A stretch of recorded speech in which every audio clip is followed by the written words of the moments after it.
I've just been sitting here reading. I'm putting a video up, and I'm not going to add this to that video, but the video was about overbidding at auctions. And I've just read a paper by Cornell University. I read a National Geographic article and several other articles concerning the phenomenon of people overbidding an item's actual obvious value. And it is a psychological thing that happens to people, that they want to win regardless of the item's value. At first, they start bidding on an item because they want to possess the item. And then rationale leaves them, and they want the item because other people want it. And the value of the item takes a back seat to the desire to possess the item at all costs. And I just watched this happen. A knife that, if you watch that video, a knife that was worth at most $13 on Amazon and at least $10 on eBay, all brand new. There was people bidding on this used plastic toy. It's all plastic except for the blade. The highest bid, I stopped watching it because it kind of made me a little sick to my stomach. And it made me a little like I was part of something I shouldn't be a part of. It's sort of like, Charlie and I went to casinos a little bit we never spent more than $20. But you were in there amongst people who were betting their rent money and chain smoking. And that next dollar that they fit in the machine, that was going to be the one. And you would see people come out of there absolutely destitute and desperate and hopeless and broke. And it felt icky being a part of that, going into that place. Plus, you're around people with already bad habits. They feed people alcohol for free. And then you're around people who are chain smoking. And then on top of that, you got the gambling addicted people. So this is the same phenomenon, and I'm getting the same icky feeling being a part of it. And I'm experiencing this with a couple of people. One of them has sort of singled me out to outbid me. It's not that she wants an item, she just doesn't want me to have it. Which, this is all, speculation, but I think I've thought about it a lot, and I feel pretty confident in my speculation that this is what's going on. And it's sort of like, we have two neighbors over here, one there and one there, and they both despise us. And they have done everything they possibly can to make our lives difficult, especially when we moved here and we started making major improvements like cutting trees and putting up fences. That lady there went so far as to call the police on us for putting a fence up on our property. This guy didn't want me to put a fence up. He tried to claim the property beside my house wasn't mine, simply because the town has an easement across it to go to a water line back there. And the truth is, if you have public utilities, you have an easement on your property. That doesn't mean the property isn't yours. That means the electric company or the cable company or the gas company or the water people, they have a legal right to access your property. That's all an easement is. It doesn't mean you've given up the rights to your property. It doesn't mean you don't own your property. That just means you have to allow access to it when somebody needs access to it. Well, for some reason, this guy was convinced we didn't own this property because the city had an easement going across it. And this lady was convinced that she had a right to come through her backyard into our front yard and go out our driveway to access the road back here. And she got the police involved. She got the city involved. And it was all because it's not that they didn't really want a fence up. They just didn't want us to make improvements because they weren't making improvements. And I've thought about this a lot, why they gave us... they've given up. They don't bother us anymore. But the first 2 or 3 years we lived here, man, it was one thing after another.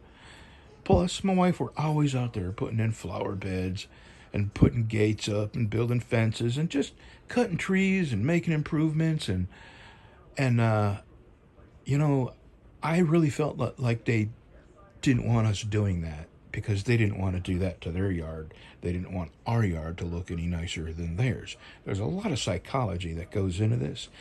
And it's the same psychology I think that partially describes what's happening with this auction thing, especially this one particular lady. I bid on stuff that was rusted beyond the average person's ability to restore, and she would bid on them. I know this lady does not have 8 buffers, a buffing room devoted specifically to buffing. I know she doesn't have a leather shop. I know she doesn't have belt grinders with various grits of belts. And I know she doesn't have that. So, what possible reason could she want a rusty cleaver that you could never actually use on food, with a handle that needs to be completely sanded down smooth? And it's just maybe this will be an addendum to that. I don't know, that first video. But that $57 for that plastic gas station fantasy knife, I stopped looking at the price after that because it kind of made me sick. And the mentality of people that have found this place, they're not going there to the auction because they see value in an item. And, in their mind, they're saying, okay, well, I would have to pay $20 for that brand new, and it appears to be slightly used. So I would be willing to pay $7 or $8 or $10 to have it. And most of the people are thinking like that. But there's this handful of people that you can recognize when they start bidding more than the item could possibly be valued at. You have to know that they've got some screws loose, and they're not able to control their emotions, and they have lost all sense of rationale, all sense of value, and all that takes a back seat to this very basic desire to have, or another basic desire to prevent other people from having something simply because it brings you pleasure.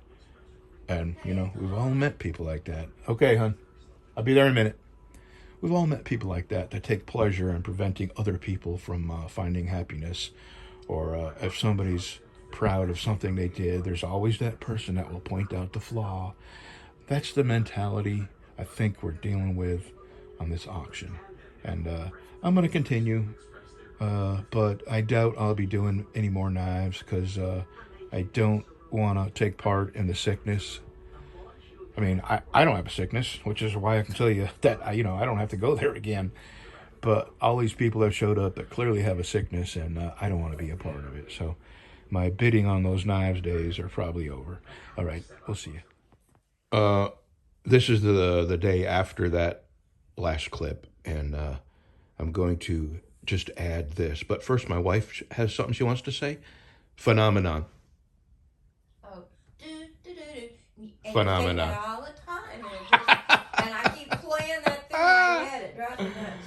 Somewhere back in this last clip, I used the word phenomenon, and she went do do do do do.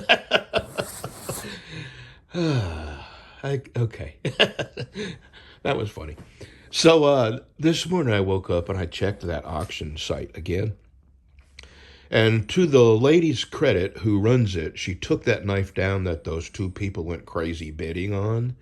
And last I looked, it was at $57 for a knife, gas station fantasy knife. That's not my word for them. That's, the common terminology for them is typically they're sold at gas stations and tourist traps and, stuff where people make impulse purchases. To her credit, she took that knife down. I assume it's because she just didn't want people spending that much money on something that clearly was not worth that much. And this morning, there's another knife on there, also a gas station fantasy knife that looked like it was hydro dipped. And it had skulls and snakes, and there's, nothing you could ever use. And they had bid that up to over $30, and there's still 2 more days to go on the auction. And it's the same people that bid the other knife up.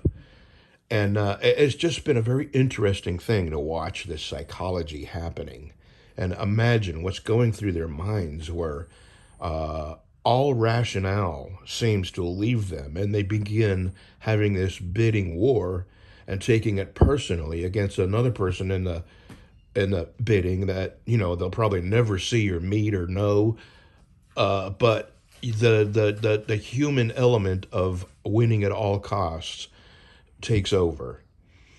So there's this knife, and it's real simple to find a value of a knife. Etsy, eBay, estate sale, online auctions, they all have pretty much any knife that's ever made, except that Hapo, Hapo, wooden handled knife that I bought, and I couldn't find anything about it. I could only see it on other auction places, and it sold for about what I sold it for after I cleaned it up. And well, anyway, there's this knife that they're bidding on now. And as last I looked, it was up to $30. And like I said, they got 2 more days. Well, you can do a screen capture of the knife, and then you do a Google image search, and it pulls up all the other websites and forums that sell this knife. And brand new, this knife is $8.99 at its cheapest, and you could find it for $15. Amazon sells it. I mean, and it's up $30, and that was early this morning. I looked at it. So here's what I did. I took a screen capture of the bid, and then I took a screen capture of this brand new knife for $8.99, and I put it on my Facebook page. Well, that angered the lady that runs the auction. So, and that's not my intention. That lady, she has has no blame for the type of people that the auction has attracted. I mean, it's like, if you own a grocery store, you can't control who comes into your grocery store. The auction has definitely attracted the loony people, the people that do that kind of thing at auctions. And to her credit, she took down that cheap plastic knife that people were arguing over and having a bidding war over. And I'm guessing she would probably do the same thing to this other knife because, anyway, it made her mad. I didn't identify the auction. And she said, well, it was her knife on her auction. I said, these knives are literally in thousands of different forums and websites. There's no way anybody could track your auction down through the picture on my... But I tell you what, my intention was not to anger you or implicate you in any way, so I'll just remove it. It's not that important. And I did. I removed it. And now she's... So obviously, she really took offense. And I don't think it's me. I think it's the BS going on in the auction with these loony people that... I don't read what's going on. I don't follow it all day. I just check on it every once in a while to see if there's something I want. So anyway, she just put out a long statement about she's tired of the pettiness and all that. And I hope she didn't get that from me because, I didn't implicate her or say a word about her or didn't identify the auction. There's just, I think it just all added up. So anyway, I removed the thing. It was only up there for a few minutes on my Facebook page. And I won't be going back. I'll just go back to doing what I've always done. Make custom knives. I have a handful of knives that, I'm going to finish. They all need sheaths. They're all restored, and now they need sheaths. The ulu I'm going to keep. And let me tell you, there's a whole bunch of interesting stuff concerning ulus. In the Inuit language, ulu actually translates to woman's knife, which is pretty cool. And there's a lot that go into ulus, especially, and it is handmade, and I've read article after article, and I'm going to include, when I do a video about the ulu, I'm going to include some of the information, links to the information that I found out. And they do, they're segregated from society as we know it. And the part of Alaska that they live in, they continue traditions that have been handed down through generation after generation. And they believe that the woman's part of her spirit is carried in the ulu when she dies, and that ulu is passed to her daughter and then her granddaughter. And these are treasured items. And there is a wood that they have access to. Typically, it's either what the heck animal? Antelope? I think it's antelope horn that they usually use for the handle. because there's only one other wood that they have access to, and it's called Sisatok, Sisattuq. And I've Googled and Googled and Googled, and I cannot find that wood. I went online to an Alaskan library Inuit language dictionary, and I could not find that word to see maybe if that's an Inuit word for a type of wood that we would know in the English language. And I just couldn't, because I really wanted to find that wood, buy the wood, and then put it on this ulu. Well, I've just hit dead ends. I give up. I'm going to put just a nice piece of stabilized wood on it. But anyway, I'm going back to what I do after I finish these knives and get the sheaths made. I mean, they're finished. They're all restored and protected and oiled, and I will get around to making sheaths for them. And I have 2 of them that are sold, and I have 2 of them that I'm going to, offer for sale.